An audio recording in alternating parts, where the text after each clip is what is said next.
자, 이번 영상에서는 기업의 적자 원인을 분석하는 방법에 대해서 하나의 사례를 놓고 좀 간단하게 좀 보도록 하겠습니다. 자, 일단은 기업명을 언급하지 못하는 이유는 여러분들이 조금 이해를 해주시기 바랍니다. 우리나라의 매도 리포트가 나갈 수 없는 그런 사회적 환경은 여러분들이 아마 아실 거라고 보고요. 그래서 그 정도로 하고 좀 숫자상으로만 좀 보도록 하겠습니다. 자, 지금 이 기업을 보시면 이 기업은 매출액이 감소를 하고 있고, 그 다음에 그에 따라서 이익도 함께 감소하는 모습들을 볼 수가 있죠. 그래서 장기적인 적자로 들어가는 모습입니다. 보통 이제 적자에는 매출액이 좀 완만한 어떤 그런 구조 속에서 적자를 보는 케이스들도 있고요. 이런 식으로 매출액이 감소해서 적자를 보는 케이스들도 있습니다. 있는데 이때에 이제 그 보통 적자 나는 게 고정 비용이죠. 뭐 예를 들어서 인건비라든지 뭐 대출 비용이라든지 이런 것들은 아무래도 이제 고정적으로 하잖아요. 뭐 감가상각을 비롯하여 이런 것들은 탄력성이 이제 유연적이지가 않아서 이제 고정의 어떤 표현들을 쓰게 됩니다. 그래서 이제 이런 것 때문에 역전당하는 거죠. 그렇게 해서 이제 감소를 하게 되는데, 그래서 이제 그 기업이 그나마 그래도 빨리 통제할 수 있는 그런 이제 원가 감소의 어떤 역할들을 이제 해줘야 되는 거죠. 그런 것들은 이제 파악을 하는 건데요. 그랬을 때 이제 어떻게 이제 보느냐 하냐면, 얘 보시면은 위에서 봤던 숫자들은 이제 재무제표에서 보는 거고, 그 다음에 그 이제 각종 이제 항목에 대한 세부 설명, 그런 것들은 이제 재무제표 주석에서 이제 보게 됩니다. 근데 이제 이것을 세세하게 이제 알려주는 기업도 있고, 그렇지 않은 기업도 있긴 있어요. 그래서 그 공개는 뭐 영업기밀이니 어쩌니 해서 뭐 하는 경우도 있고 안 하는 경우도 있고 뭐 그러기는 합니다. 그래서 이렇게 보게 되는데, 그래서 안에 들어가게 되면 이제 요런 이제 항목들을 보실 수가 있어요. 요런 항목을 볼 수가 있는데, 여기에서 이제 상품 매출 원가라는 표현을 썼습니다. 근데 이 기업 같은 경우에는 서비스업이에요. 그래서 유통 관련된 업체거든요. 제조업체 같은 경우는 제조 원가라는 표현을 쓰게 되잖아요. 그러겠죠. 그래서 상대적으로 서비스 업종이 조금 그나마 이렇게 분석하기가 쉬울 수도 있어요. 왜냐면 그 말 그대로 상품, 이제 얘네들 같은 경우는 상품을 가공한 게 아니잖아요. 떼 갖고 온 거잖아요. 제조업에서 가공을 한 거고 그걸 그대로 갖다가 왔기 때문에, 그래서 이제 뭐 제품의 이제 제품 가격의 변동 요소, 이거는 이제 뭐 공개를 하기도 하고 안 하기도 하는데, 그 뭐 영업 기밀이니 뭐 이런 거 여부에 따라서, 그래서 이제 그거를 보면 이제 판단을 할 수는 있어요. 판단할 수 있는데, 어쨌든 얘는 이제 유통업이고 상품을 떼다가 이제 갖다 파는 구조로서 이제 이렇게 이제 그 나옵니다. 나오는데, 이게 적정한지에 대한 여부는 이제 우리가 연도별로 이 그 보고서들을 이제 공시를 하니까 엑셀에다가 이제 과거 매출과 매출 원가를 쭉 이제 타이핑하고 그래프로 그려보면은 이제 나올 수가 있죠. 어떤 일관성을 가지고 움직이는지 안 움직이는지, 그리고 그 상품이 아주 고정적인 특성을 갖고 있는지 아니면 상품 변동이 막 일어나는 뭐 이런 것들인지, 그거에 따라서도 특성을 좀 파악할 수는 있죠. 아, 이게 통제가 좀 될 수 있는 거냐 없는 거냐 이런 건데, 이제 우리가 간혹 가다가 그런 경우가 있을 수 있어요. 뭐냐면은 볼펜을 한 자루를 사다가 파는데요. 그래서 하나만 팔렸습니다. 그런데 여기다가 한 자루에 대한 비용을 떨궈야 되는데 두 자루, 세 자루 이렇게 떨궈버리면 어떻게 되겠어요? 애누리 없이 적자가 나잖아요. 그렇지 않습니까? 이런 경우는 이제 잔여량은 이제 재고가 다음 해로 2월 되는 형태를 좀 지니게 되죠. 이런 거를 통해서 이제 아는데, 장롱이 지금 화면에 다 출력할 수도 없고 그래서 또 시간상 이제 지금 이 동영상의 목적은 어떤 항목을 이제 순차적으로 본다라는 정도만 설명하기 위해서 이제 표현한 거고요. 2단계를 넘으면 이제 세부적으로 이제 연도별로 다 뜯어놓고 막 추세도 그려놓고 이제 비교 분석들을 해 나가는 그런 이제 작업들이 필요로 할 수 있는데, 이 기업 같은 경우에는 이 상품 매출 원가를 가지고 조금 장난을 친 부분들이 있어요. 예를 들자면 이런 겁니다. 옛날에는 옛날에는 매출 대비 상품 매출 원가가 50%였는데요. 근데 적자가 나는 시간부터 계속 이 구간 동안 80%, 90%를 갖다 뗐다 한다면 이것은 영락없는 고의성이라고 볼 수밖에 없습니다. 안 그렇습니까? 특히 예를 들어서 유통업에 이제 볼펜을 사다가 파는 기업이다라고 하면 내가 앞으로 시장이 안 좋아지고 등등등 할 것 같으면 상품 매입을 조절할 수 있잖아요. 뭐 10년, 20년 계약한 거 아니잖아요. 충분히 조절할 수 있는데 왜 기존에 그것도 아주 오랜 기간 동안 10수년, 20년 동안 50% 내외를 유지하던 것이 왜 하필이면 특정 적자가 시작되는 구간부터 8, 90%의 매출 원가를 때렸느냐 라는 거예요. 고의성이 있다고 봐야죠. 그래서 요런 케이스들이 있어요. 그래서 요런 걸 여러분들이 추이 분석을 통해서 판단할 수 있습니다. 그래서 요거 갖고 이제 판단해 볼 수가 있는 거고요. 그 다음에 이제 뭐 감가상각비나 이런 것들은 나중에 이제 별도로 또 언급을 하고요. 오늘은 몇 가지 항목만 좀 얘기를 하려고 하는 겁니다. 그 다음에 이제 또 하나는 뭐냐면 광고 선전비인데요. 이 기업은 광고를 전담 방식이에요. 신문 같은 전담 방식이거든요. 요즘에 기업들은 광고를 신문 전담 방식으로 하진 않죠. 어플 같은 거 만들어서 가는 경우도 있습니다. 그건 영업 방식이니까 나중에 이야기하겠지만, 그래서 요거는 이제 그런 방식인데요. 그런데 우리가 광고도요 조절할 수 있는 거잖아요. 그 경제 상황에 따라서 조절할 수 있는데 지금 얘네들은 680억의 매출에 150억입니다. 광고비가 몇 프로인가요? 높은 편이죠. 그리고 경쟁업체들도 보시면 되잖아요. 얼마를 지출하고 있는지.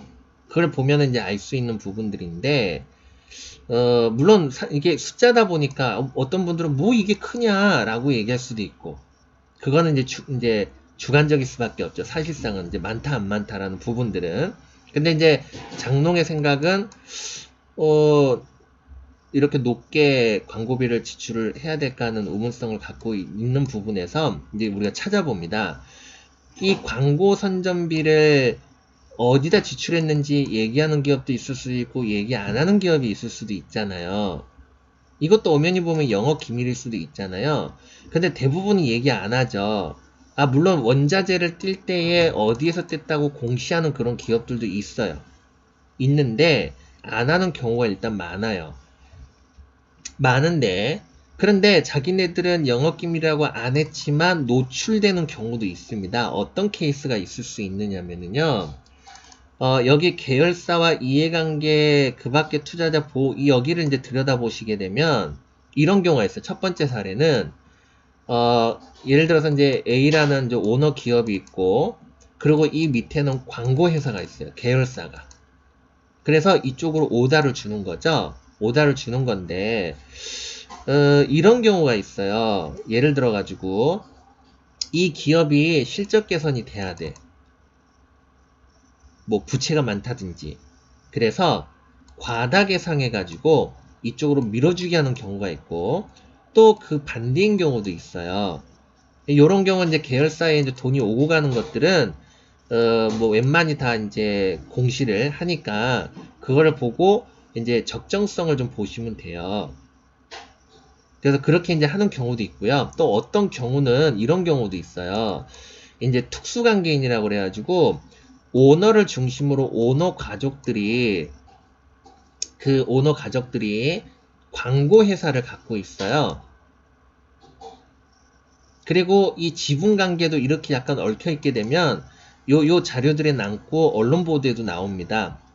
누구 기자가 이제 이게 이제 되게 기사거리다 흥미 있다 그러면 이제 뭐 발표하기도 하는데, 그래서 이제 이 기업 같은 경우에는 이게 노출되어 있는 기업인데요.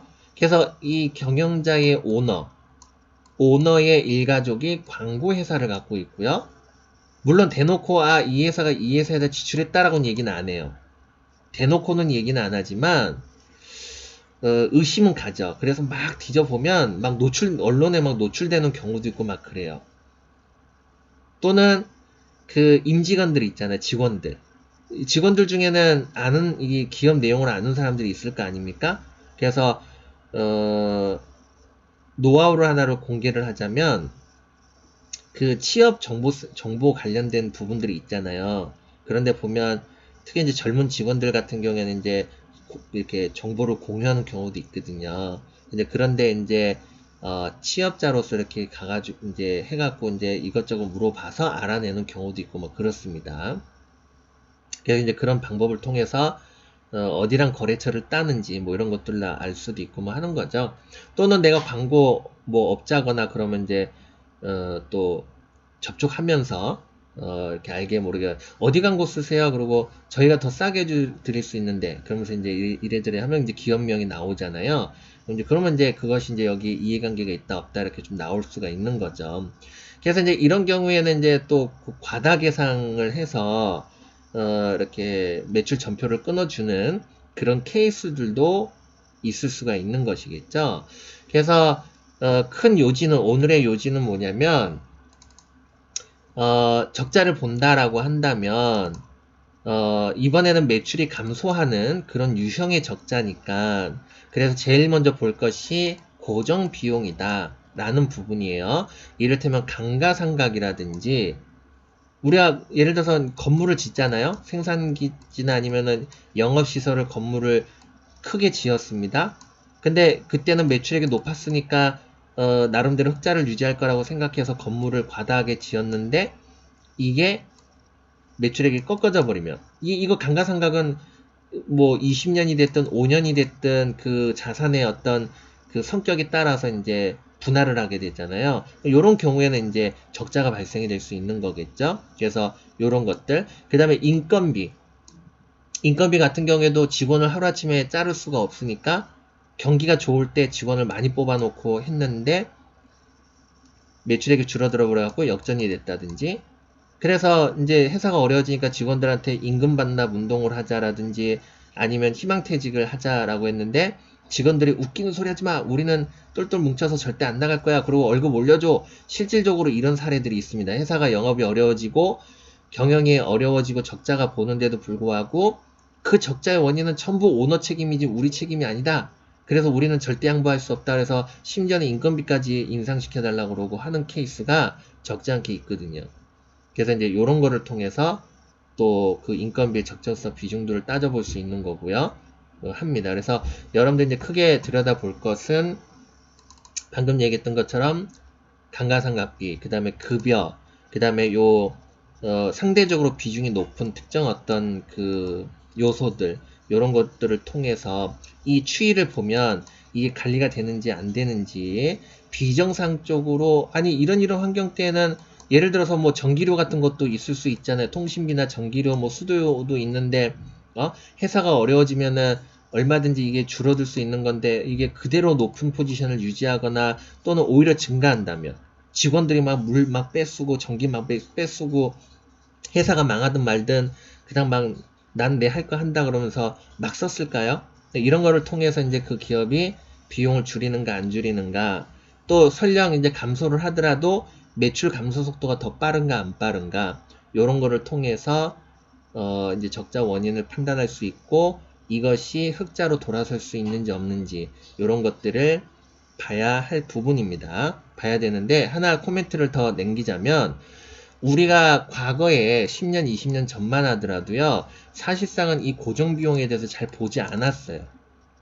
왜냐면 그러니까 우리가 지금 보시면은 똑같은 제조업이에요. 예를 들어서 자동차를 만드는 회사라고 가정했을 때에 과거의 인건비 포지션을 포함해서 뭐 복지, 비용 뭐 이런 거 있잖아요.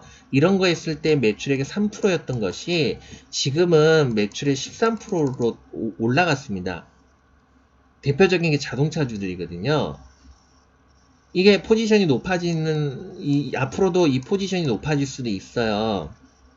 높아질 수 있게 되는데 과거에는 비중이 높지 않기 때문에 이 매출액이 늘어나면 고스란히 개선이 될 수 있는 요소들이었습니다.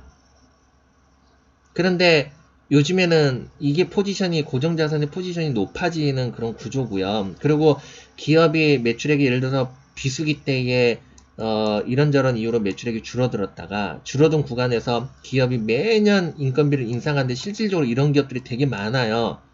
그럼 어떻게 돼서 나중에 이게 회복이 된다 하더라도 이미 이 적자 기간 비수기 구간에서 이 포지션이 대폭 증가하게 되면 더 빠른 속도의 매출 개선이 일어나야 되거든요.